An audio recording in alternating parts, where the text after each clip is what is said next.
కొరింథీయులకు రాసిన మొదటి లేఖ అధ్యాయము 4 పరిశుద్ధ వచనములు 6 నుండి 15 వరకు. సోదరులారా, మీ కొరకే దీనిని అంతయు నాకును అప్పొలోకును అన్వయింప చేసి తిని, వ్రాయబడిన దానిని మీరు అతిక్రమింపకుండుటయును మీలో ఎవరును ఒకరిని కూర్చి గర్వించి మరి ఒక్కరిని తృణీకరింపకుండుటయును మా నుండి నేర్చుకొనవలెననియే అటులా చేసి తిని. ఇతరుల కంటే నిన్ను అధికునిగా పరిగణించున్నదెవరు? దేవుని నుండి పొందనిది నీ వద్ద ఏమైనా ఉన్నదా? మరి ఈ విధముగా పొందినదైతే నీకు ఉన్నది దేవుడు ఇచ్చిన దానము కాదని నీవు ఎట్లు గర్వింపగలవు? ఇప్పటికే మీకు సమస్తమును సమకూరినది. ఇప్పటికే మీరు ఐశ్వర్యవంతులు. మమ్మును విడిచిపెట్టి మీరు రాజులైతిరి. మీరు నిజముగా రాజులు కావలెననియే నా కోరిక. అప్పుడు మీతో పాటు మేమును రాజులము కాగలము. మరణ దండన విధింపబడిన వారమైనట్లు దేవుడు అపోస్తలులమైన మమ్మును అందరికంటే కడపట ఉంచి ఉన్నాడని నాకు తోచుచున్నది. మేము లోకమునకును దేవదూతలకును మనుషులకును ప్రదర్శనగా ఉన్నాము. క్రీస్తు కొరకు మేము అవివేకులము, కానీ క్రీస్తునందు మీరు వివేకవంతులు. మేము బలహీనులము, కానీ మీరు బలవంతులు. మేము తృణీకరింపబడుచున్నాము, కానీ మీరు గౌరవింపబడుచున్నారు. ఈ క్షణము వరకును మేము ఆకలి దప్పులతో ఉన్నవారము. మావి చింపిరి గుడ్డలు. మేము హింసింపబడుచున్నాము. ఊలు పట్టుకొని మేము తిరుగుచున్నాము. మా పోషణకై మేము ఎంతయో కష్టపడి పనిచేయుదుము.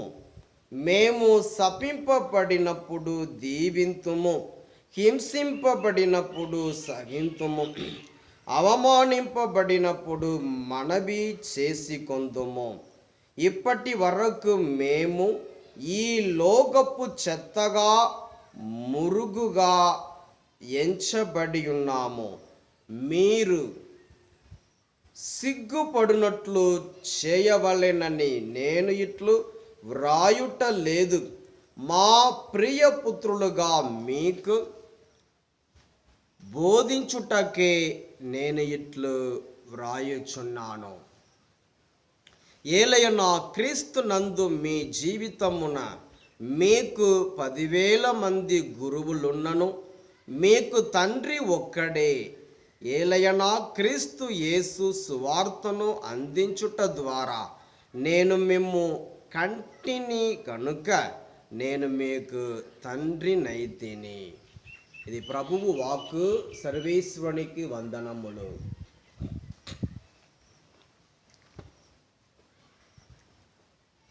లూకా సువార్త అధ్యాయము 6 పరిశుద్ధ వచనములు 1 నుండి 5 వరకు. యేసు ఒక విశ్రాంతి దినమున పంట చేల గుండ పోవుచుండగా శిష్యులు వెన్నులు త్రుంచి చేతితో నులిమికొని తినసాగిరి. విశ్రాంతి దినమున నిషేధింపబడిన కార్యమును మీరు ఎలా చేయుచున్నారు అని పరిసయ్యులలో కొందరు ప్రశ్నించిరి.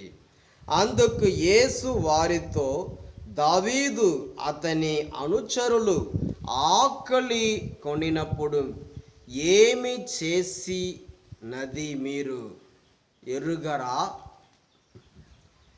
అతడు దేవుని ఆలయములో ప్రవేశించి యాజకులు తప్ప ఇతరులు తినకూడని నైవేద్యపు రొట్టెలను తాను తిని తన అనుచరులకును పెట్టెను కదా. మరియు మనుష్య కుమారుడు విశ్రాంతి దినమునకు అధిపతి అని చెప్పాను. ఇది క్రీస్తు సువిశేషము.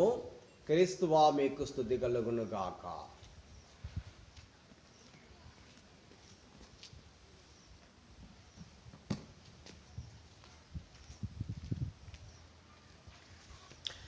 You are reading from the first letter of Saint Paul to Corinthians, chapter 4, verses 6 to 15. I have applied all this to Apollos and myself for your benefit, brothers and sisters, so that you may learn through us the meaning of the saying, nothing beyond what is written, so that none of you will be puffed up in favor of one against another. For who sees anything different in you?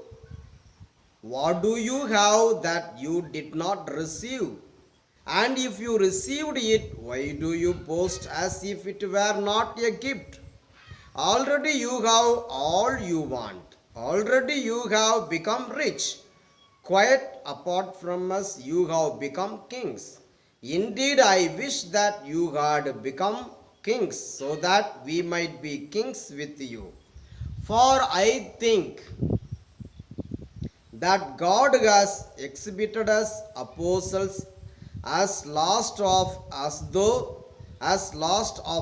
all, as though sentenced to death, because we have become a spectacle to the world, to angels and to mortals. We are fools for Christ. We are fools for the sake of Christ, but you are wise in Christ. We are weak, but you are strong. You are held in honor, but we in disrepute. To the present hour we are hungry and thirsty. We are poorly clothed and beaten and homeless, and we grow weary from the work of our own hands. When reviled we bless, when persecuted we endure, when slandered we speak kindly. We have become like the rubbish of the world, the dregs of all things to this very day. I am not writing this to make you ashamed, but to admonish you as my beloved children. For though you might have 10,000 guardians in Christ, you do not have many fathers. Indeed, in Christ Jesus I became your father through the gospel. The gospel of the word of the Lord. Thanks be to God. A reading from the Holy Gospel according to St. Luke, chapter 6, verses 1 to 5. One Sabbath, while Jesus was going through the grain fields, his disciples plucked some heads of grain, rubbed them in their hands, and ate them. But some of the Pharisees said, "Why are you doing what is not lawful on the Sabbath?" Jesus answered, "Have you not read what David did when he and his companions were hungry? He entered the house of God and took and ate the bread of the presence, which it is not lawful for any but the priests to eat, and gave some to his companions. Then he said to them, the Son of Man is Lord of the Sabbath." The Gospel of the Lord. Praise the Lord of Jesus Christ.